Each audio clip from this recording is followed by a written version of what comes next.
Helen broke the tension at the dining table after the heated argument between her and her husband's younger brother, Kenneth. The ferocious dragons couldn't keep their calm despite their best efforts.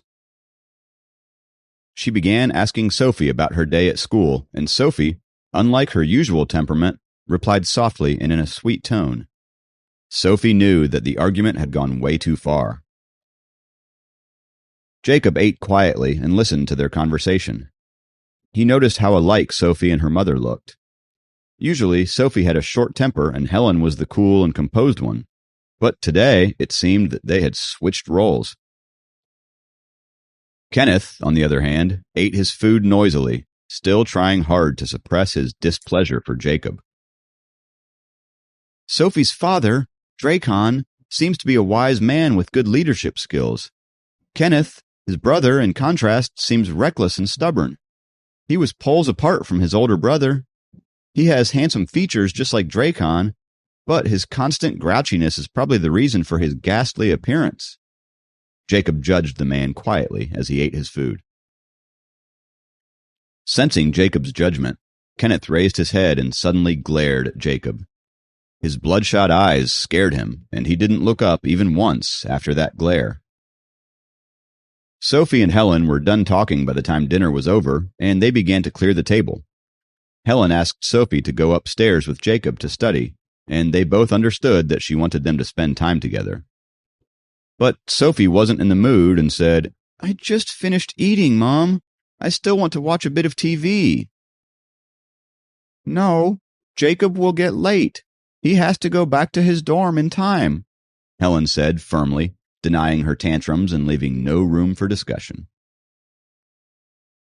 Sophie had just come from school and was in no mood to study, but she obediently climbed up the stairs to her room. Each loud thud of her footsteps made Jacob giggle. Sophie's face turned all red when she got angry, making her look adorable. She also flared her tiny nostrils while arguing, making her look even cuter. Jacob couldn't help but smile at the sight. Jacob laughed, grabbed the study material, and followed her upstairs. He didn't think of Sophie as his fiancée, but as a troublesome girl he liked being around. Unexpectedly, though, Kenneth began following them upstairs. Helen stopped him and asked, "Why are you going upstairs?" "No reason. I just like the view from the top window." Kenneth scratched his head and answered as he continued to climb. It was obvious that he was worried about leaving Sophie and Jacob alone, and so he followed them to keep an eye on Jacob. He also wanted to see how smart this mortal really was and if he could actually teach Sophie. Helen clearly knew what Kenneth was trying to do. He wanted to go upstairs to kill the mood, but she couldn't do anything about him. She sighed and left the room. Jacob followed Sophie and entered her bedroom. He turned around when he heard Kenneth following them inside and rolled his eyes. "I'm not going to eat her up," thought Jacob.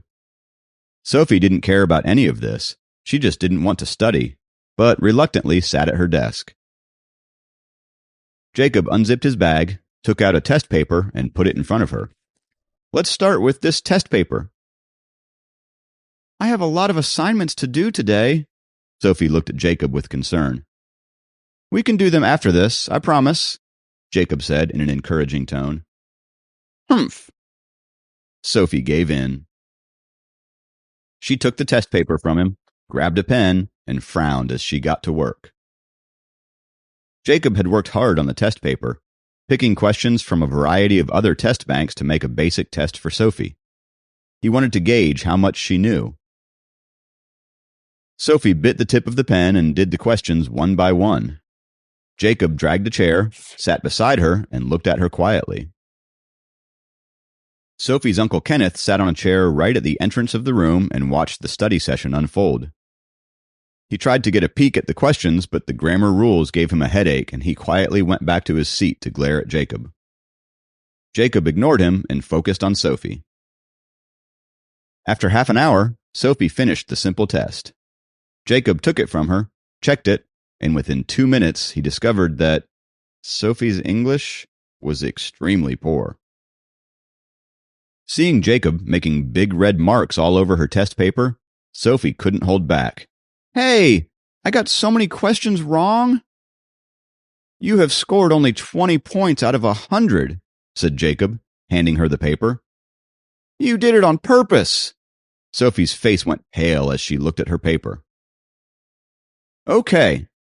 Jacob took the test paper back, placed it on the table, and said, Let's officially start your class. Sophie knew she needed the help, but somehow felt embarrassed in front of Jacob. You did the second question wrong.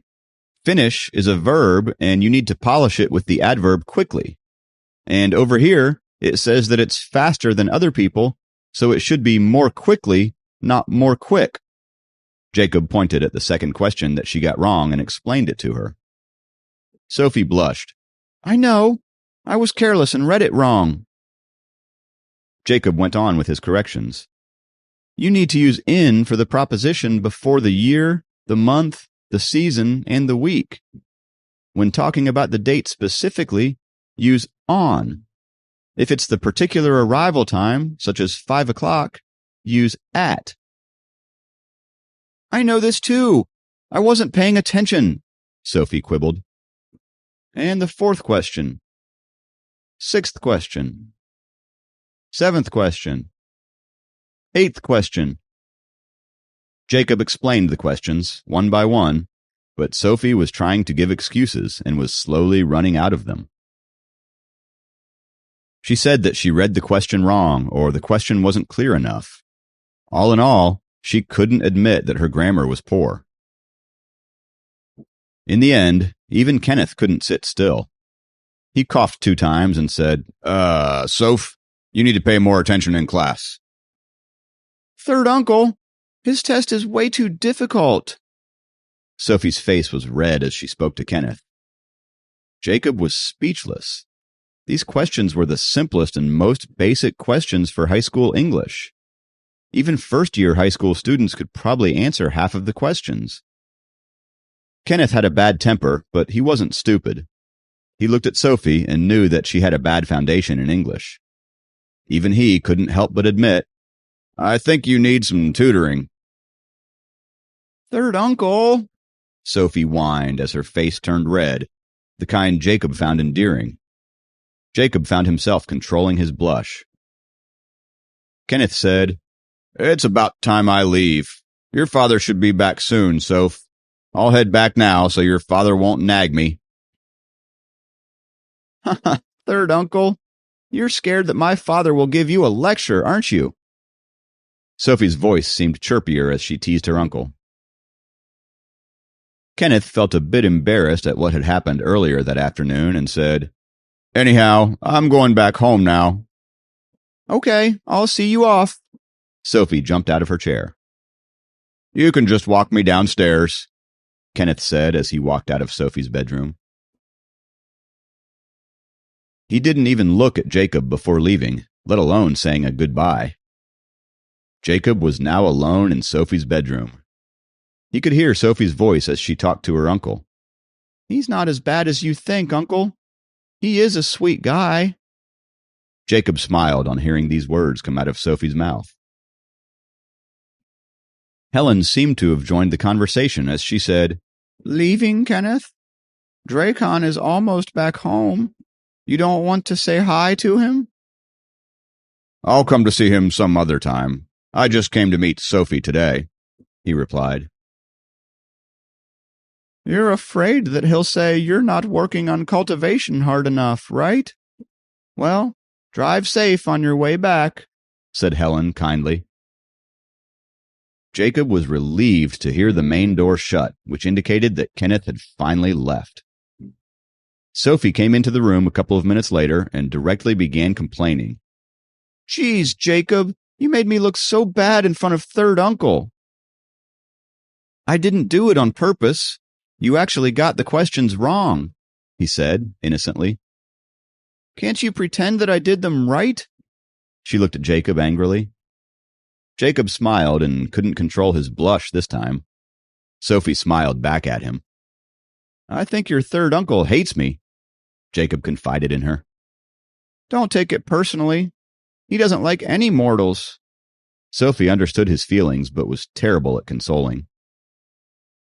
Jacob didn't know what to say, but his impression towards her third uncle went down even further. He just thinks you're not a good match for me. You don't have to worry. He just says things but won't actually do anything to you. Sophie was straightforward.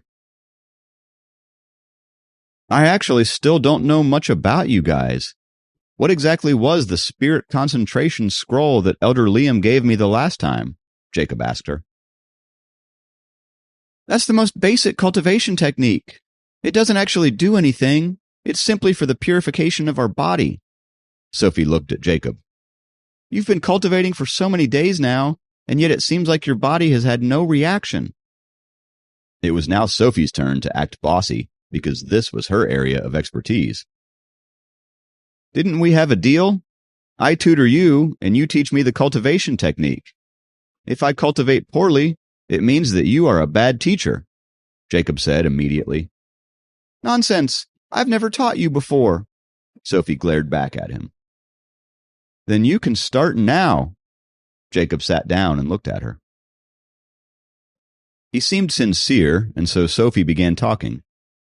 The cultivation techniques in the Dragon Clan are divided into, these 8 levels. The highest Kyan level is also called the Heavenly level.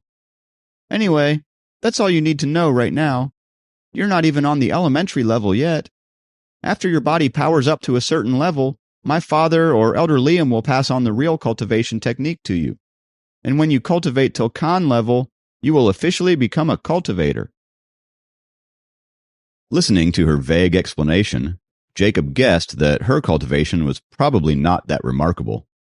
In fact, Jacob was right about that. Sophie was totally uninterested in the cultivation techniques and only cultivated because she had to. But she did have an angst to prove herself, but she was just plain lazy. That was why she made a mistake the other day and fell into Jacob's arms despite Elder Liam supervising her. Jacob finally understood why Helen and Dracon wanted to punish Sophie for her carelessness. He also understood why they wanted him to spend time with her. It had more to do with just marriage. They wanted Sophie to be safe and become responsible. Keeping his thoughts aside, Jacob decided to continue with his questions. Are there any dangers for me to learn your cultivation technique? Jacob was genuinely concerned about this. Of course there are dangers. You could break your arms or legs if you fall. You could even lose your life on the spot, Sophie said in a serious, no-nonsense tone. Jacob looked scared. It's a good thing now, isn't it? You can be my replacement, and it'll be a lot easier for me, she giggled and teased Jacob. Sure, I can be your replacement. I can face all the dangers instead of you. You are marrying me anyway. I can cultivate and share the core with you. You know, when we... Jacob took out his thumbs and touched them together, giving Sophie a sly smile. Sophie proceeded to punch Jacob.